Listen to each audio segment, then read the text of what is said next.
Plenty of questions for everybody. What you got, Les? You're missing some guys. Is it hard to put together what you want to put together without some key people out there? It is what it is. I mean, it's just life in training camp. I think I'd rather them be missing now than be missing during the season. So you got to take that kind of approach when guys are coming back from injuries and not try to rush them and get them out there too soon. Sometimes, you need to be a little bit more patient. And long-term coaches generally don't have a lot of patience, but sometimes it's warranted. Could you shed any light on why cre'von LeBlanc didn't practice today? It was injury related. What's the value adding Matt Murph to the coaching staff? Yeah, another guy that's been a coordinator, gives me another set of eyes. He'll be up in the box during games, and just give us a different perspective. We've been 3 years in the same defense. We're in the fourth. Getting some new blood is never a bad thing. I got a background with him, but we also parted for a ways. So appreciate new insights and stuff like that. He's not coaching a position. He's sort of over the top, but it helps me because I'm sort of over the top too. But there's only so much you can see at one time, and gives me a trusted coach that I've been with that can help me with that stuff. Jim, with pass interference now being reviewable and challengeable, do you have to be a little more careful in what they do?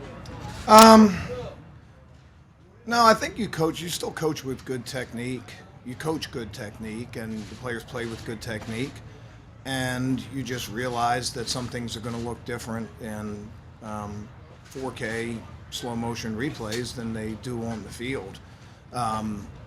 And that's it puts more on the plate of Doug and his staff whether to review a play offensively or defensively, but it really doesn't change our coaching. Before we weren't trying to get away with anything. We weren't trying to, have sneaky fouls that nobody saw. So you still keep coaching the same way, but it does have more on not just Doug and his staff, but every coach around the league when it comes to whether to challenge or whether not to, because they're big plays. It seems like they're going to see elements of both offensive and defensive interference in a lot of plays. Yeah, and that's the way it's always been. We're just gonna have to see how they officiate it and try to play to that. We said a long time, it doesn't matter what I think as a coach. It doesn't matter what a player thinks. It doesn't matter what you guys think. It's what the officials think, and that's what we need to play to. Hey Jim, I know it's early to rotate guys at this point, but just in general, your thoughts on corners playing inside versus outside and length, because Avante has looked very good, but he's still a shorter guy, so how does that affect when he's outside? I think it's different in a lot of ways. You see some slots in this league that are real short, quick guys, and then you see other guys that are big physical guys. I think it helps us to have different body types that can play in there. There's different schemes we can do to try to mitigate that a little bit, but pretty much, there's a big value in versatility. There's big value in being multidimensional, and corners that can play physical and also have the quickness to be able to match up on some of those guys. And you mentioned Vontae. You play with good technique, you can mitigate some height advantages sometimes. Time your jump really well, those kind of things. So we'll continue to have guys play inside and outside. It's important to us. And over the course of the year, you're going to have guys press into duty at positions they may not have played in the game at before or practiced at. It's just, it's all part of the same thing. I mean, Malcolm played 7 different positions for us last year in defense. In a game, he played 7 different positions. Not everybody can do that, but the ability to play 2 is a big, and that's not just secondary. That's linebackers and that's D-line. It's just things that comes up from matchups, like you mentioned, or just necessity. Are there higher expectations on Derek Barnett? I mean, being that, Michael Bennett and Chris Longhorn back, and, he's been hurt, and obviously, do you have pretty high expectations for him? Well, yeah, I don't know if there's any higher expectations. I mean, we drafted him in the first round. Our expectations are high, and he has rewarded us for that. Made a lot of really key plays, particularly down the stretch his rookie year. I think about sack strip against Minnesota when they were driving. They got a chance to tie the game at halftime. Instead, we strip it, we score, we get the ball back quick, we score again, and all of a sudden, the party was on. He's made a lot of plays for us and was playing really at a high level last year before he got hurt. So I don't think his expectations have changed. We expect a lot from all our guys, and he's a key component to that. And it's good to have him back, even though he was limited in what he's done so far. It's good to get him back on the field. He'll be a big contributor this year. What have you seen so far throughout the spring and I guess early on here from Josh Sweat compared to where he was last year? Yeah, it's a huge difference between being a rookie and trying to learn and trying to adapt. And it's not just the on-the-field stuff, but the off-the-field. He was battling some injuries. And to come back a second year and have it all under your belt, have the experience of getting a little bit of playing time. You say the game slows down. That's a real common cliche. But I think it's just you just become so much more comfortable and you can see somebody's ability. He did a really nice job through all of our OTAs. But how he contributes this year will be dependent on how he practices in training camp and what he looks like in preseason games. But we're excited about him. He's long. He can play with some power. He's got speed. He's around the passer when he rushes because he's so long. There's a lot of good things with him. He just needs to have a good camp, and I think that he's focused to be able to do that. Hold up to the run pretty well, you think? Yeah, he's strong as can be. He played two-gap at Florida State.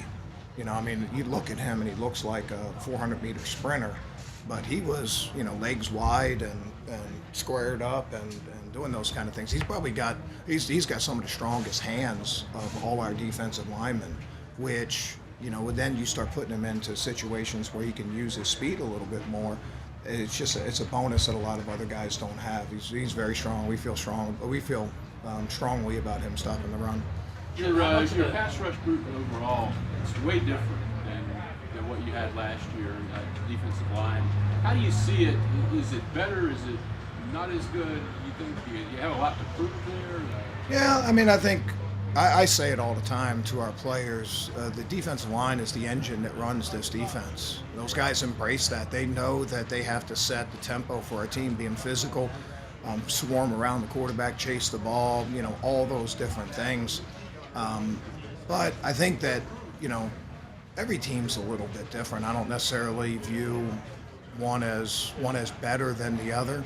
Everybody has a little different strengths and weaknesses, and it's great to have Timmy back.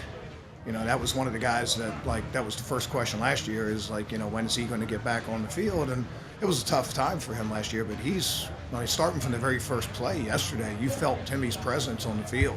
Malik, it took Malik a half a minute to understand what we were doing on defense. He's a tough out. He's so long. He's so big in there. He's a really good pass rusher in there. Got a guy like Fletch, get a guy like Derek Barnett back. BG healthy. BG wasn't practicing this time last year.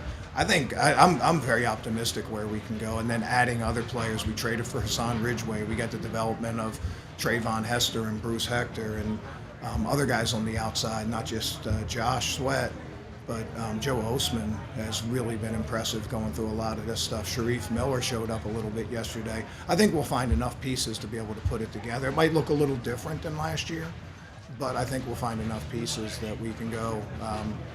We'll see. When you got guys like Malik and Fletch that can rush inside, we might not have to go to having defensive ends inside as much as we did last year and the year before with guys like Brandon Graham and Michael Bennett and stuff like that. Jim, why didn't Michael Bennett, why did that not really work out, or how big of a loss is that going to be with him? Well, like I said, he was a big contributor last year. He was around the passer an awful lot, sort of the same way he's been over the course of his career. But, players change. Every year you have a different set of characters, whether it's draft picks, whether it's, free agents that you sign, guys that were traded away, whatever it is. And as coaches, we can't dwell on that. We just have to dwell on what we have now and find a way for our production to remain high. Like I said, our defense line is extremely important to us. A guy I probably missed in that whole thing was Vinny Curry. And I'm really excited to have Vinny back. Vinny played a really strong role for us that Super Bowl year. And, throughout the spring, he looked as good, if not better, than I've ever remembered him. So I think you'll see big contributions from him too. We'll have plenty of guys to be able to rotate. You guys know we don't play. We prefer not to play anybody too many snaps up there, so that we can keep guys fresh and keep them going. Do you expect to have Fletch back soon? Well, he's not on any of the injured list, so again, just be patient and make sure those guys are right. There's no sense, particularly a guy like Fletch, that he's not trying to make the team. Let's give him all the time in the world to be able to make sure he's right when he's out there. He's chomping at the bit. He wants to be out there, but sometimes discretion's the better side of valor. Is that discretion's whatever that quote is? Just put that down, and you just and you have to be patient and realize that we're not playing any games right now. The whole thing is to get ready. Training camp is to get ready for the regular season. It's not to win this practice or, put everybody out there that first day. It's to get ready for not just the opener, but the course of 16 games. If we do a good job in training camp, we'll have done that. All right, thanks. All right, thanks, guys.